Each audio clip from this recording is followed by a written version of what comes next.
Making such a basic mistake? How long do you think you've been with the company? The manager seemed to mistake the documents I processed on behalf of a junior for my own work. I reluctantly made a formal apology. I'm terribly sorry. I'll be more careful in the future. There won't be a next time. That day, I ended up submitting my resignation to the manager. It was sad to leave a place I had finally found as my own, but I had no regrets. Now, I could really get away from that person. A week after resigning, the manager and I bumped into each other at sushi restaurant. What a coincidence. She is clearly in a good mood, anticipating the high-end sushi. Unaware of who was waiting in the private room, she walked down the corridor beside me. Speaking of which, why are you wearing a suit if you quit? Oh, right, you're job hunting, that stuff. I wasn't thinking about getting back at the manager at all, but for everyone's sake, I returned her smile with determination. I've just been appointed as the new president, ma'am. I'll be sure to handle things strictly as your superior from now on. I slowly opened the sliding door to the private room. In front of a top-notch sushi chef's presentation, I forced a polite smile. My name is Sean Turner. I'm an ordinary person with no particular talents, but my father is the president of a large company that can afford to invite famous sushi chefs to our home. Despite inheriting my father's intellect and graduating from Harvard University, I stumbled during elementary school entrance exams and have never managed to catch up. Working at a subsidiary of my father's company, I'm still not even a senior staff member at 39. Naturally, my parents have never acknowledged me, favoring only my brother. At some point, you need to at least make senior staff, or should I just announce you're my son? My father casually mentioned, while eating an eel sushi, he always did this. Behind the scenes, he exerted pressure, and during my school years, teachers treated me specially. Once, I deliberately answered a test incorrectly to see what would happen, only for that test to be the only one not to have retake. I've understood since I was a child that I'm not meant to be treated specially. Every time I received different treatment from other students, I felt miserable. In this regard, my current company was comfortable. Initially, I tried to get a job at a company unrelated to my father to get away from him, but he opposed it.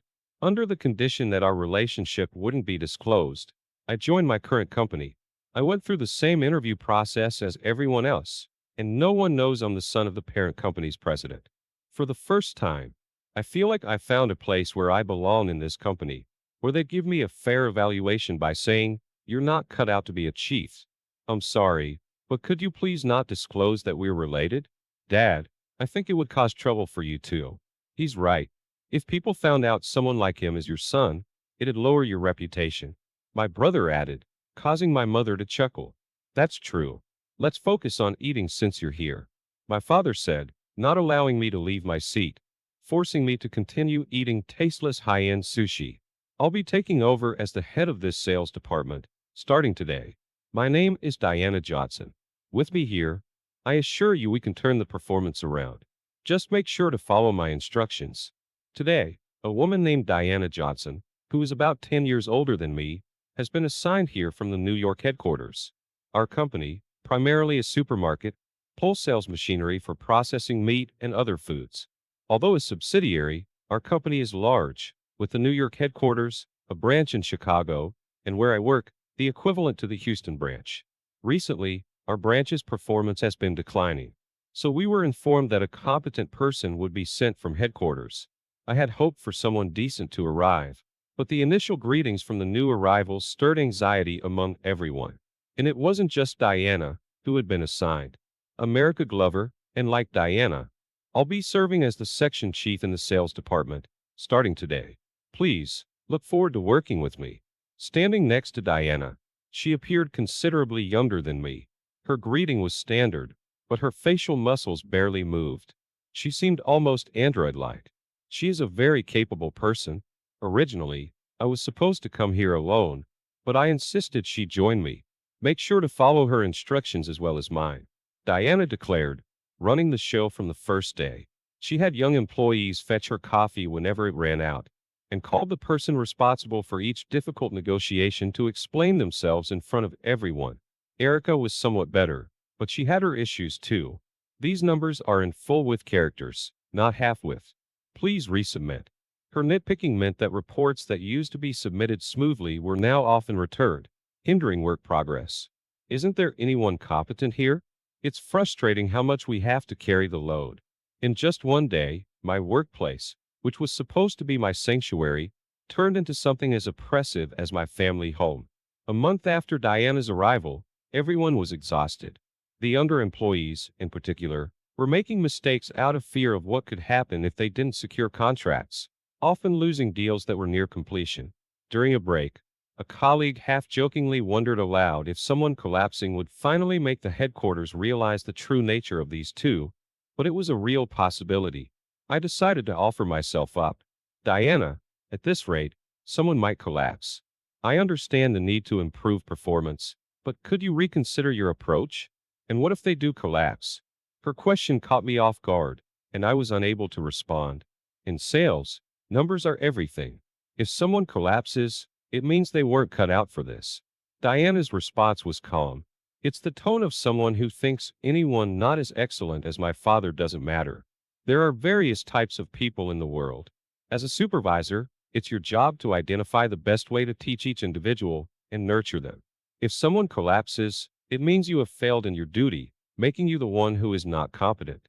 Choosing words that I hoped would provoke her, Johnson reacted as expected, scattering documents across the floor in anger. I was chosen for this position because I am competent.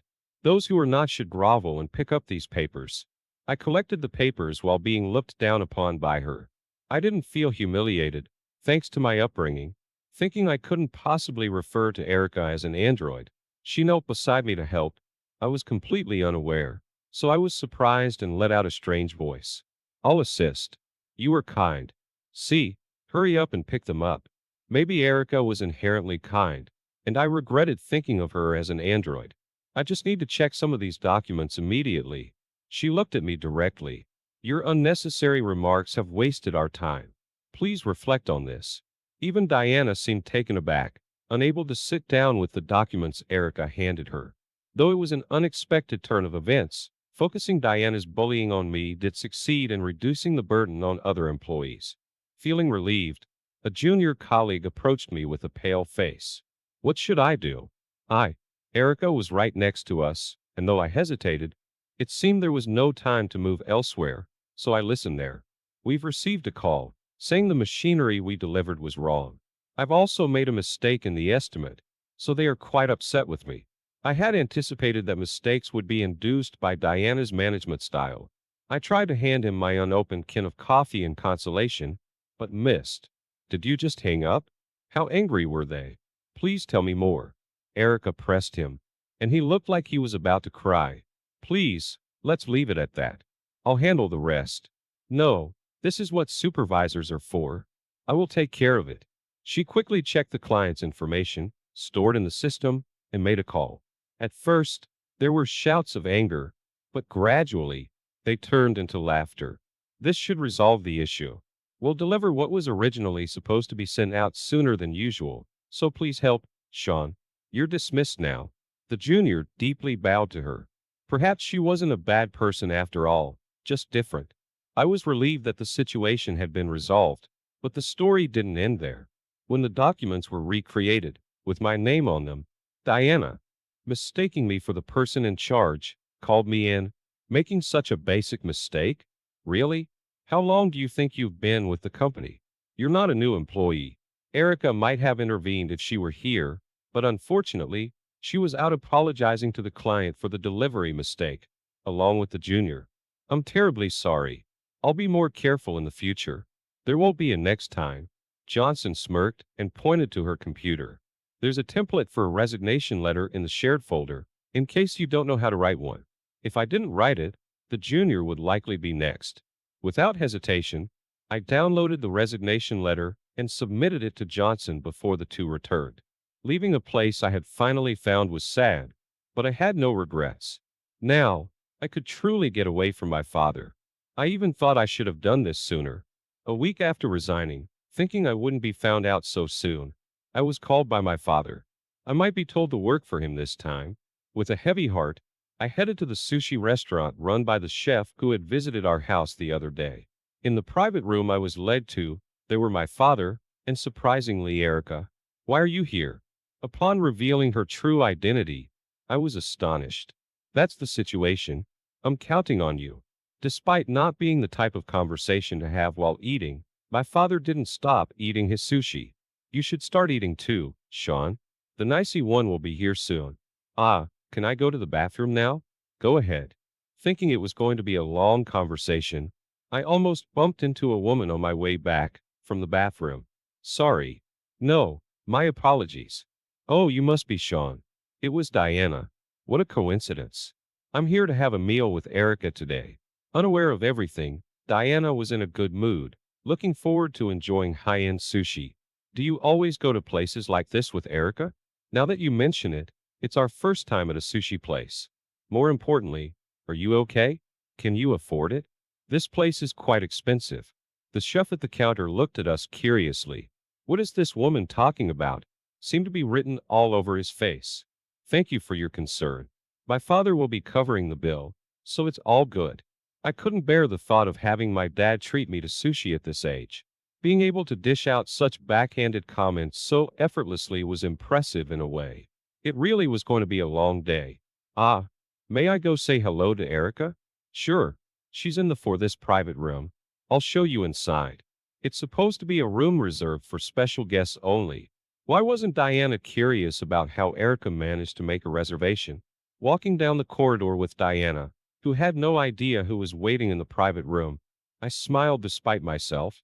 By the way, why are you wearing a suit if you've quit your job? Oh, right, your job hunting must be tough. I hadn't thought about getting back at her, but for everyone's sake, I faced her with a winning smile. I've just been appointed as the new president, Diana. I've been under your care as a subordinate, but from now on, I'll be dealing with you strictly as your superior. As we talked, I slowly opened the sliding door to the private room. Well, what are you talking about? Have you become so unable to find a job that you've started living in a fantasy?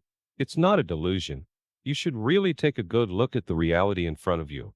Erica interjected, leaving Diana looking utterly baffled. Given that Diana had always favored her as a junior, her confusion was understandable. The man standing next to me is the president of our parent company, and Sean here is his son. Sean is the president's son. That's impossible. And why would I lie about that? Do you think I have any reason to benefit from such a lie? It was clear that deceiving people for pleasure wasn't in her nature. Diana seemed to come to the same conclusion and calmed down. By the way, this Erica is my father's secretary. Erica is the secretary? What's going on? I was just as confused as her when I heard the entire story. My father had grown suspicious when he learned that over 10 people had resigned from a subsidiary's sales department in a single month, without any clear reason or accountability. Especially since Diana hadn't been demoted or transferred despite the rumors reaching even the president of the parent company. To prevent any future trouble, he sent Erica to investigate being seconded from the parent company to a subsidiary and then being assigned to Houston branch. Did I do something wrong? Erica, it turns out, was an excellent secretary, so much so that my father felt indebted to her. Finally, my father spoke up.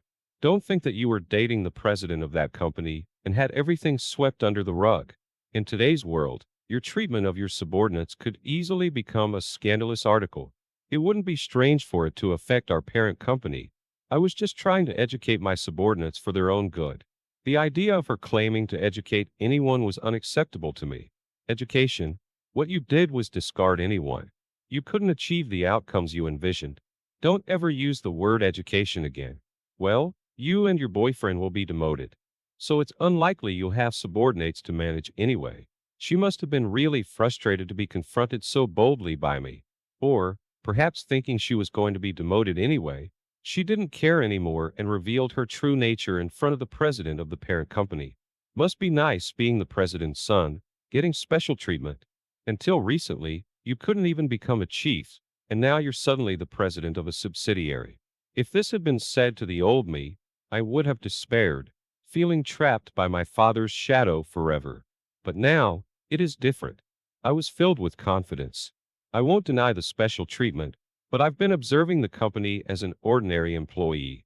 I believe I understand better than anyone what everyone is looking for. So what? You've always just followed orders from those above you. never achieving significant sales results. How could someone like you possibly be suitable to be a president? Erica stopped me from responding. Sean is the right person to be president. You may not know, but whenever Junior couldn't meet their goals, Sean would give up his own projects close to contract to help them, advising on how they could achieve their targets. Since he was giving away his projects, it's natural his own performance would appear lower.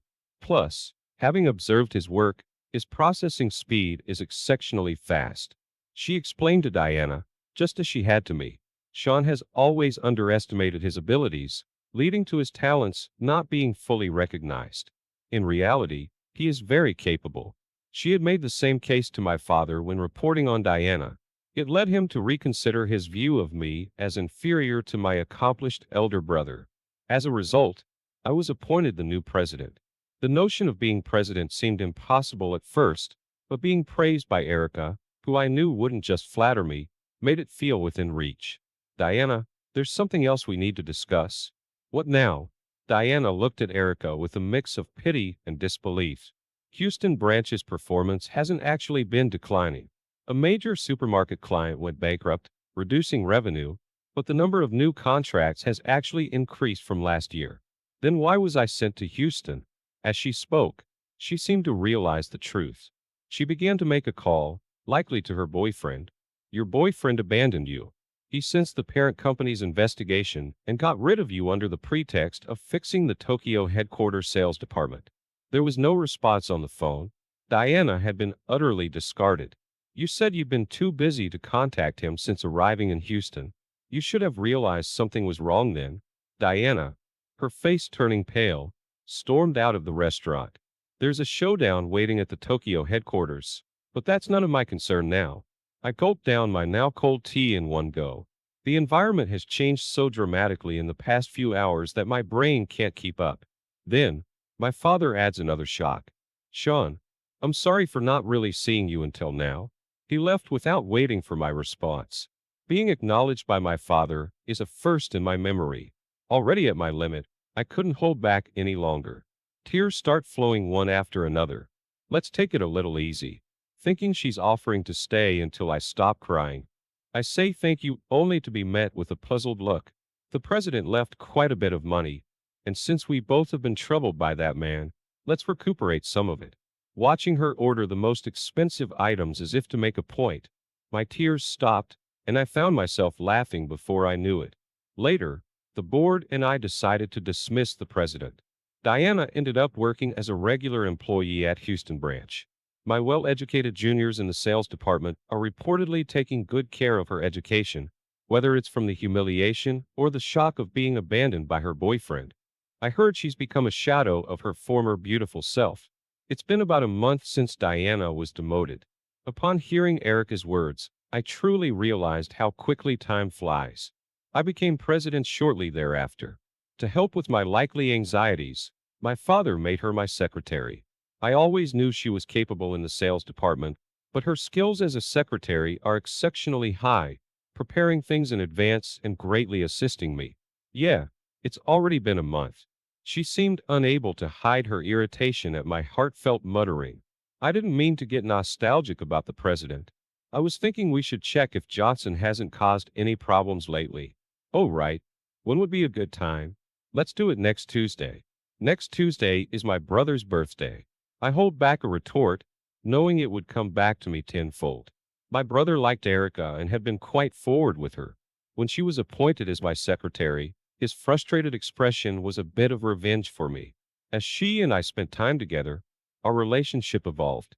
I had thought she never showed her emotions, but as we grew closer, she began to share more of her expressive side. During the challenging times right after I became president, she supported me, and before I knew it, I had fallen for her. Realizing I had fallen for the same person as my brother made me laugh. I offer Erica a box of chocolates from a shop I like. What's this all of a sudden? You didn't do something wrong, did you? She takes the bag of chocolates warily but with care. Her caution is warranted. Turns out I ended up like my brother. I'm giving this to you with that in mind. So if